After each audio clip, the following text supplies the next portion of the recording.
Obviously, we all love our video game. We all like spending our time a certain way, and we know a lot about ourselves. And a lot of the time, people outside of gaming don't really get it. Hi folks, it's Falcon, and today on gameranx, 10 misconceptions about gamers from non-gamers, part 2. Starting off at number 10, the idea that older gamers don't exist. Now, your old avian friend right here talking to you right now, Falcon, I'm a little bit on the old side. I'm not a spring chicken, so to speak. Not a spring falcon either. And yet at the very same time, I am barely able to contain the hype that is gradually building over the thought of having Portal everywhere I go. So the average lifespan of a falcon is 13 years, and I've outlasted that by a couple of decades. But if that vintage is not quite enough for you, there are much older gamers who are frankly just utterly fantastic.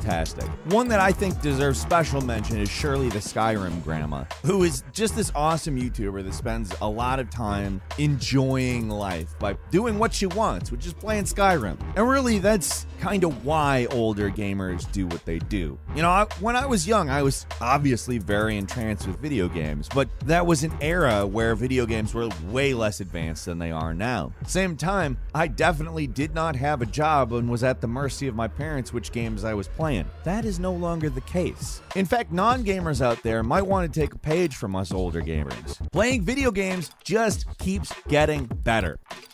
And number 9, the idea that games don't have writing that is up to the standards set by, say, movies and TV shows. Now, I'm not going to say that this was never true, but it's a stereotype that has persisted well beyond its time as an actual norm. Like, I'm not going to say I don't remember a time where the average game was not well written, but in this era, people know that that isn't going to fly. And even just to be frank, in those eras, there were a lot of incredibly well-written games. Some of the point-and-click adventure games I remember from my childhood were just mind-blowing. LucasArts and their various projects comes to mind, but that lineage has yielded us things like Disco Elysium, Night in the Woods. But further than that, role-playing games have always had something to say, and they've only gotten better through the years. That goes for Japanese RPGs like the Final Fantasies, which have, I'm not going to say they aren't bizarre, but very intricate, detailed, and interesting stories. But there's stuff like Witcher 3, which is frankly a tour de force as well. If anything, I am a little bit disappointed with where TV has gone.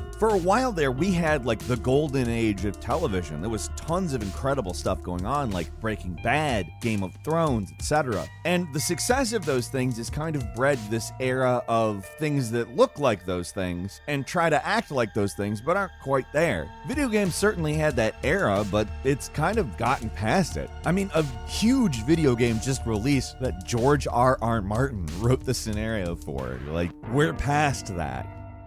At number 8, there's a lot of people that think that gaming is still like a niche hobby. Like, oh, there's just gamers down in their basements playing the games. They're just nerds, people with very, very narrow interests that are specific. That's not the case. Video gaming is a $175 billion industry, and while I am not exactly going to measure its success entirely by that, I mean, companies have gotten pretty good at bilking money out of people. In order to do that, you gotta have people to bilk the money out of, though. And there's a lot of them. And that growth has been tremendous. Between 2006 and now, it's gone from literally an $8 billion industry to well over $175 billion. It is the second biggest entertainment industry behind television. Gaming is huge. There's so many people involved. An active multiplayer game with a good lobby, you can drop into and play against people from anywhere on the planet. You could not do that, especially that easily, conveniently, and quickly, if only a few people were playing. At number 7, and this one really sucks, when non-gamers think you can pause an online game. This goes from everything to the latest, biggest first-person shooter to Tetris 99, and I have dealt with it one way or the other. I imagine it's probably bad for people who live with their parents especially, but even in my advanced age, there are people around me who ask me to do things while I'm playing, say, Call of Duty Warzone, and can't distinguish the difference between a single player and a multiplayer game. Now, I suppose that using voice chat, I could ask everybody to stop playing the game for a few minutes while I load the dishwasher or whatever. But I'm going to suggest that not everybody is going to put a hold on what they're doing. Not just because it's a competitive game where everybody's into it and wants to play, but also because life is short. We have limited time. We're spending the time playing the game that, frankly, we have to take out of our schedule. That's another thing you'll notice that the older you get, the more it becomes a problem. But paired with the fact that people do not understand that you cannot pause a multiplayer game, things can get really frustrating. At number 6, and this one is one that really hits home for me. Not every gamer has an awesome setup with a huge TV and RGB lighting that responds to what's going on the screen. I know that people love to post videos of that stuff, and those videos are cool to look at, but not all of us out there are willing to spend that kind of money on stuff that doesn't really affect the game. And a lot of the time it's because we don't have the money. Now, I'm pretty fortunate to be in a job where gaming is the work. That's fantastic. That makes this hardly a problem for me anymore. I mean, I don't have an elaborate setup by any means, but I've got a nice TV. I've got some colored lighting. It doesn't respond necessarily to the game, but it's cool looking. I didn't always have that. In fact, that is a pretty recent development, and I definitely do want to take the time to thank everybody who watches these videos and enjoys them, because you're the reason. Anyway, gaming wouldn't be the sizable industry that it is if it were exclusively for people who have tons and tons and tons of money. It's not that we can't all save up for something. Again, I have done that thanks to you folks. But for me, the memory's still pretty fresh of playing games on a pretty small monitor that I'd got for really cheap, that I had on a cardboard box for a pretty long time. Granted, that was years ago, back when I was brought on to gameranx, but I'd say there's a lot more people playing games like that than have invested several months rent into a gaming setup.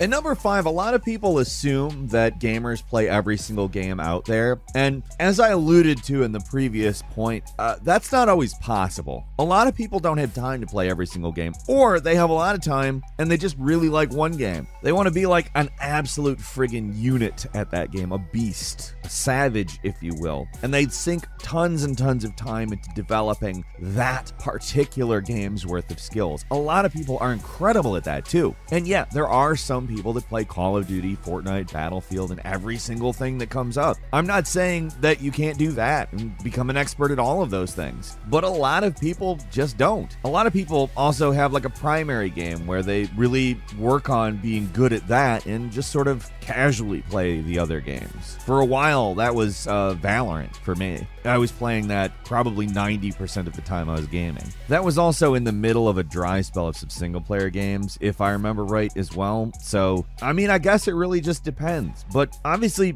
different people play different stuff and different amounts of stuff. At number 4, the idea that people always choose to kill people in an open world game or choose the evil option in RPGs, that these games are murder simulators, but that's really not actually the case. If you look at statistics that companies put up, usually people pick the good choice. Why? Because it's usually the thing that brings them to the good ending. I absolutely can attest to this too. Generally, when I do my first playthrough, it's always whatever choice I think is going to get me the best ending, and then I'll do kind of an experimental playthrough where I'll often pick the bad choices, but then after I've done that, it's usually back to good choices. And yeah, I mean, people like to assume that all gamers are these moral deviants, and we're really not. At number 3, this is one that I think a lot of people really have a trouble with. Did you know that most people who play video games don't throw their controller across the room when they lose? I know that it's really popular to kind of let the emotions flow in streamer circles, because it certainly makes for a spectacle. But most of us really aren't like that. It's kind of related to the idea that whenever a gamer plays a horror game, they scream their head off, and that's just not true. I certainly have an elevated stress level when I'm playing a horror game, but I'm basically dead silent the whole way through. Same thing goes for this though. It's just something that non-gamers seem to just think gamers do. And again, it's probably because a lot of streamers are popular and do that, and that's kind of their image of video gaming. But if you want me to be honest, I notice a lot of non-gamers tend to do the same behavior when they're frustrated with something else, and like they'll take it out on their phone. Somebody says something they don't like it and they throw their phone or throw something else. In my opinion, it's not prevalent in gamers. I think it's probably something that an equal amount of people do just across the board in society.